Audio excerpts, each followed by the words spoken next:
Welcome to Joy in the Breakthrough, a podcast where we'll be talking to a wide range of leaders from different generations and backgrounds, leaders who have found power in being broken open.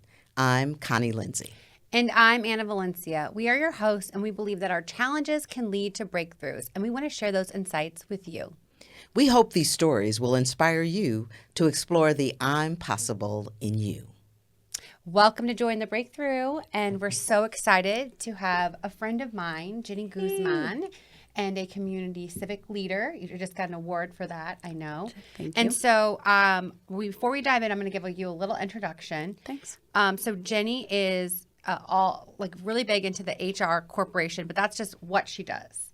She's spent over 25 years in the client experience industry at the corporate level, but she's also launched a new business that we'll get into. And she also really serves her community. Her father's an immigrant, a Mexican immigrant. Your grandparents were from the Jewish immigrants community, and it really leads you to do the work. And so we met at Poder.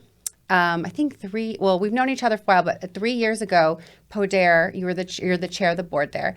They reached out to me, and I had never seen someone so fired up and so she exactly knew where she wanted me to target, how I could help them raise this money for this beautiful center.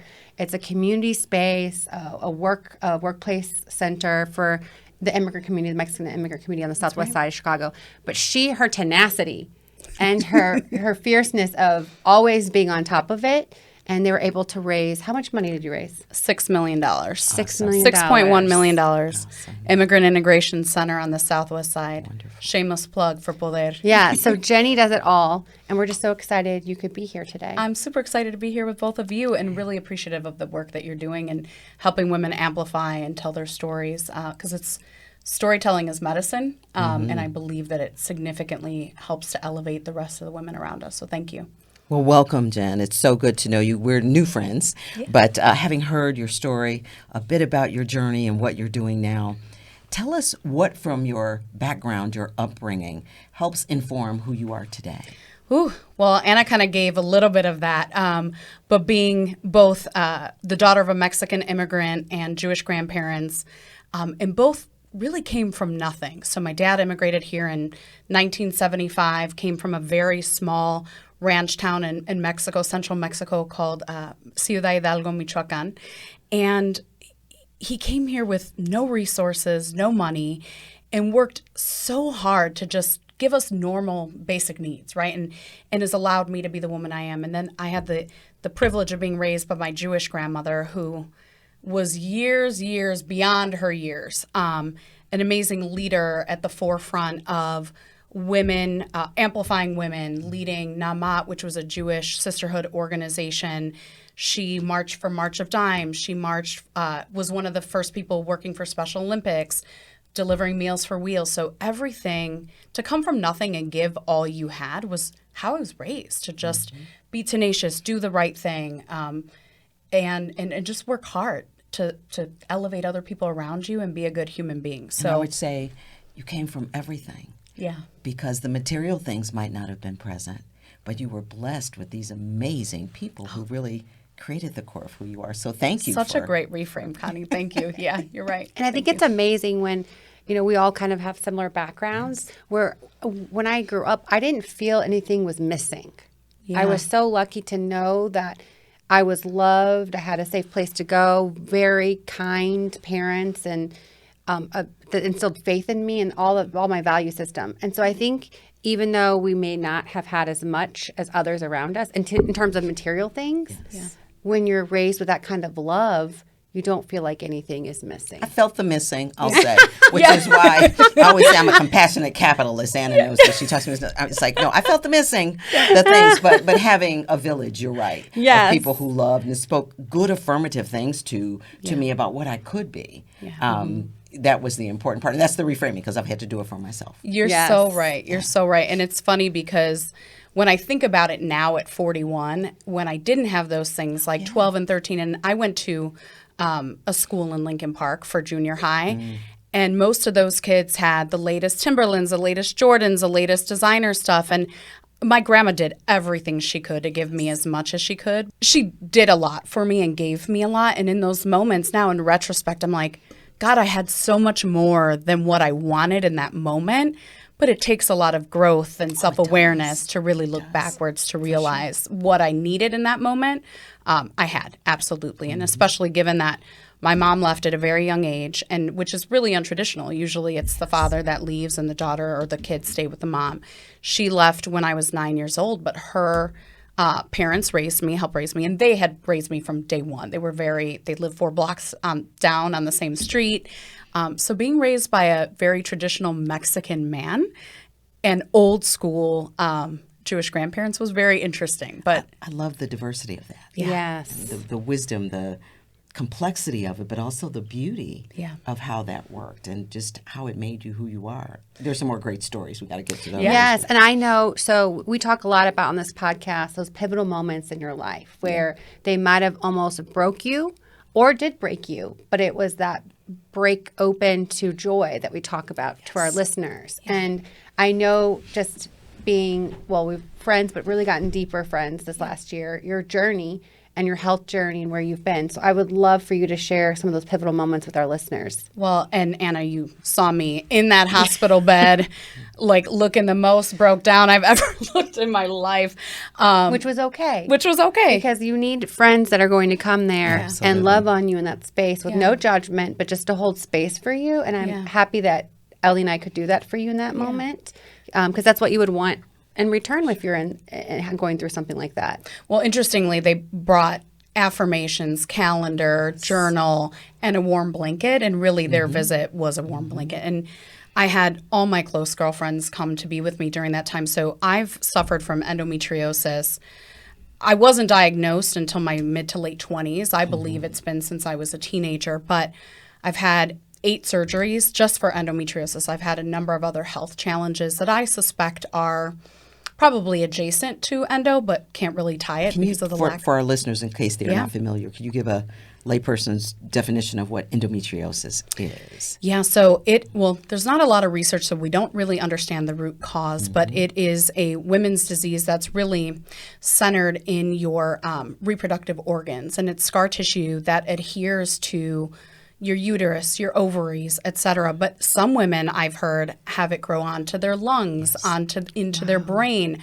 I personally, one of my surgeries, I think the one in 2018, it had grown onto my appendix and caused appendicitis. So I had to have my appendix removed. So it's been quite a journey. And the stat was 1 in 10 women. It is now 1 in 8.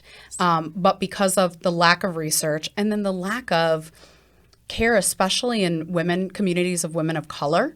There's so many women who live with this pain, and it's excruciating pain, right? There's some people that are like, oh, get over it, you have period cramps. I'm like, no, it's debilitating, can't get out of bed pain. And so January was really the worst experience I had ever had. So I had a couple cysts that had been really, really badly infected on my left ovary. And mind you, I've put my body through some additional strain and going through 8 rounds of IVF to try to be a mother as a single woman. So that's another segment. But I went in for this surgery because I had this pain, this fever. I had gone to an Eve of the Eve party, woke up in the middle of the night on New Year's Eve at 4 a.m, shivering, couldn't stop shaking, but my fever was 103.4. And so I yelled out for my dad. My dad now lives with me, which is a very interesting thing. And I got to the hospital right away. I had had a procedure 2 weeks earlier to drain those cysts, and clearly my body had a reaction. So I had what they called, a super infection. And so initially we were trying to treat with a course of antibiotics. So I was in since New Year's Eve through January 5th. And we tried, because I'm like, I really don't want to have another surgery. Yes. So we tried. I was there for a week. My white blood cell count, pardon me, did come down a little bit. And then they sent me home, and I never got better. So I was home for a week, still spiking very low-grade fevers. Then we went back up to 102. So went back to the hospital on Martin Luther King Jr. Day. And the Wednesday of that week, I had surgery. And unfortunately, what I had quote unquote prepared myself because I'm like, oh, I've done this before. I know it's going to be painful, but Dr. Malad is the chief of surgery at Northwestern, chief of surgery of gynecology at Northwestern. He's the best of the best. I know I'm resilient and will heal quickly. Wrong. It's kind of like, okay, trying to control the outcome of something that really is not outside of your control. Which we all try to do. Yes. Oh, yeah. Woke up that evening, which should have been probably maybe 3 to 4 hour surgery, ended up being almost 6 because the endometriosis had caused my colon to attach itself to my uterus. And so when they went to separate the two, unfortunately, the bowel was perforated and had to stop, tag in another surgeon, and do emergency repair surgery. And then I was there for in the hospital for another 3 weeks or so.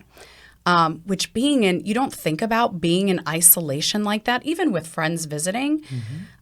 It's actually the mental that is the hardest part.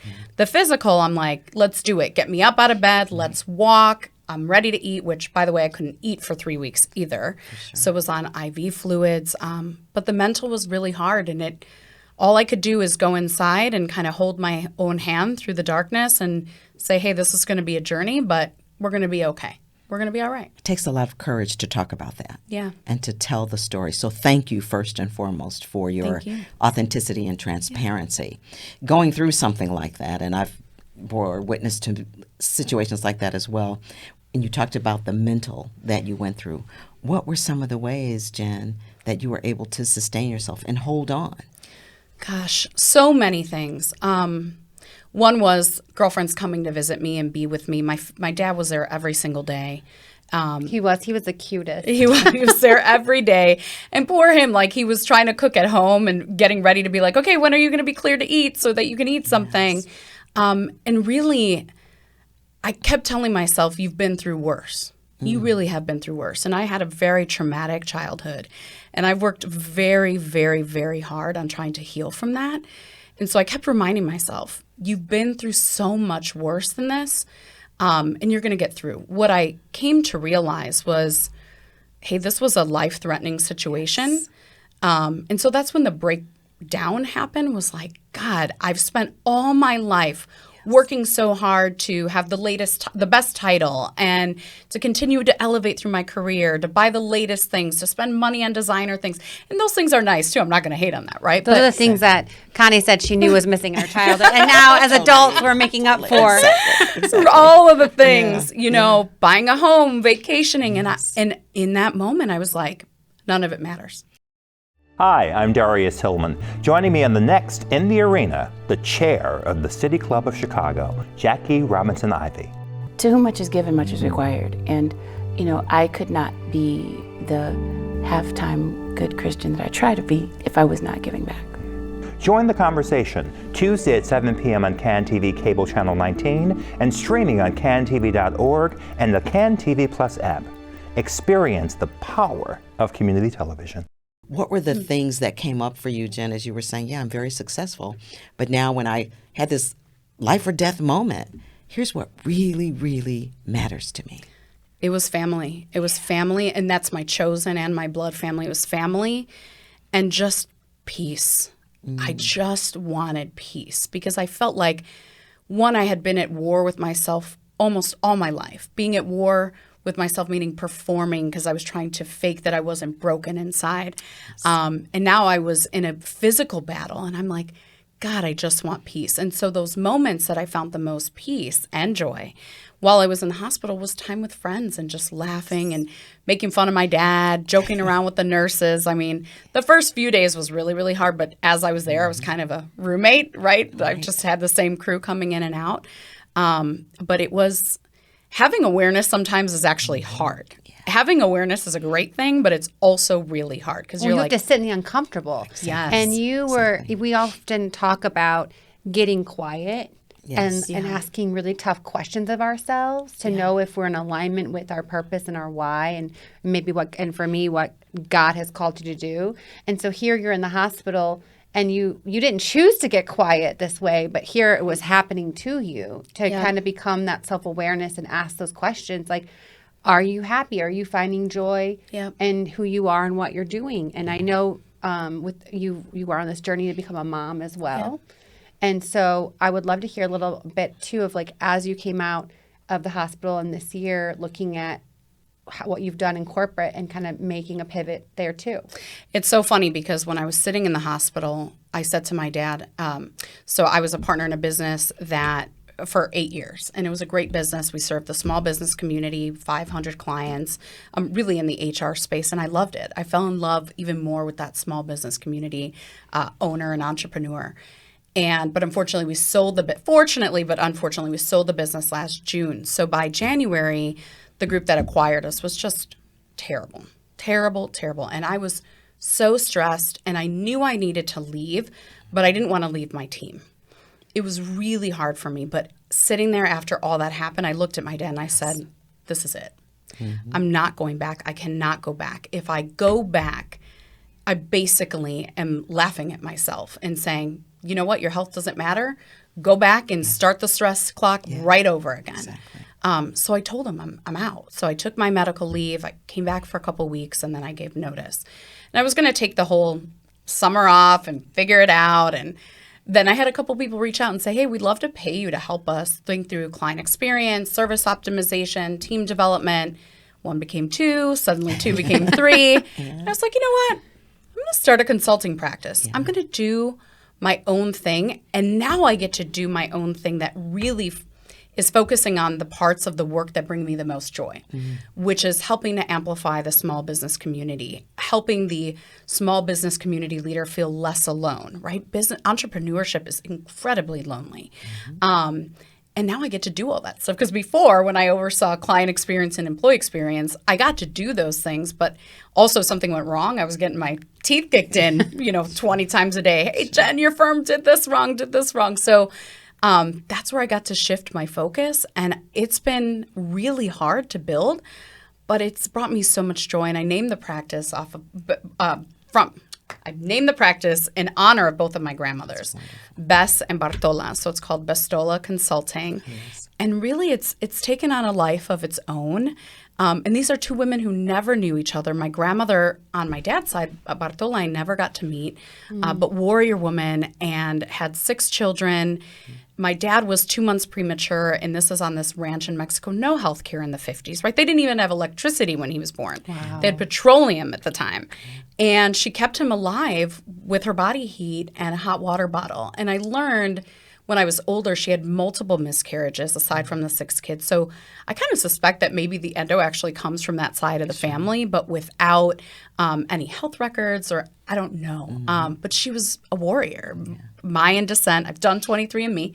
And then Bess, just being the warrior woman. She raised me at 68 years old to be, she was my mom. She was What's really the best mom. advice she gave you? Oh, gosh. The best advice she gave me was to always be true to yourself. Yes. And it was funny because I found pictures of her in the 30s and in the 40s that she sent to my grandfather when he was over in World War II. And she wrote on the back, like, I really don't look pretty in this photo. Hopefully you don't hate it. And I'm like, wow, she was insecure. I'm shocked. Right. But then by the time I knew her, she was fully in her own and just this life and light force. And she just taught me to always give back, too. Have courage, give back, and just be a powerful woman. So being able to give life to Bestola in that way from both of those gifts, 2 women from very different backgrounds, but so very similar, is really the tenacity comes from the women in my ancestry, for sure. Yeah, it's said that difficult times don't make us who we are, they reveal who we are. Yeah. And so for you and both your grandmothers, God love them, they really have revealed for you what it looks like to be that woman who stands in her power. Yes. And to know who you are. Yeah. I think that's the other thing is you started this journey, I know we were talking kind of before, like 7 years prior to this health. And had you not started that journey of self-discovery, and you talked a little bit about executive coaching. And so how did you seek that out at, I think you said 32, you were kind of looking to do that work. How did you seek that out? How did you know what you were looking for, and how did it help you? I have not met my Mr. Wonderful, my king, not my prince, my king. Because you are a queen. Thank you. You are a queen, yes. Thank you. But I knew deep in my heart, my whole life, I wanted to be a mom. And that also was, that at this point in my life is the most important thing to me.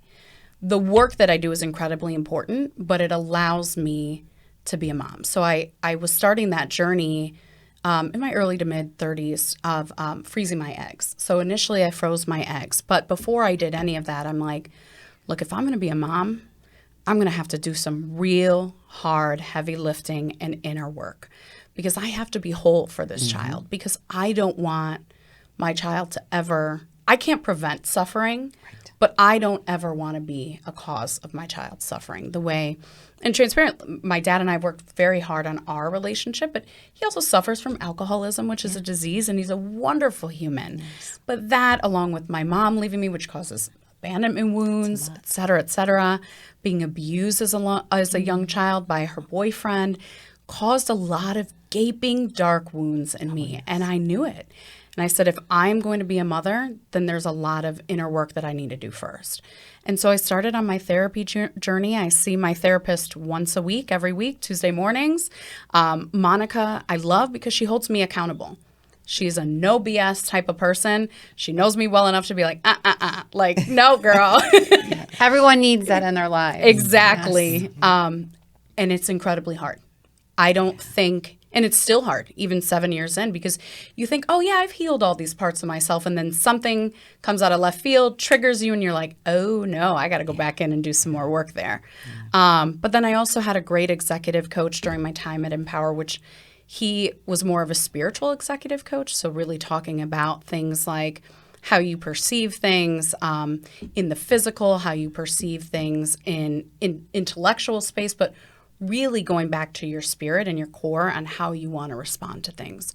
And I've tried other healing modalities too. I mean, I do a lot of acupuncture, meditation, yoga. I've tried plant medicine as well a couple times, which has helped me process some of my trauma. Unfortunately, the IVF has not been successful to date, but that's going to send me on embarking a new journey, which is adoption, which will be a whole nother set of work that I'll have to do. Because Anna, you and I were talking about it's grieving the loss of being able to carry your own child physically.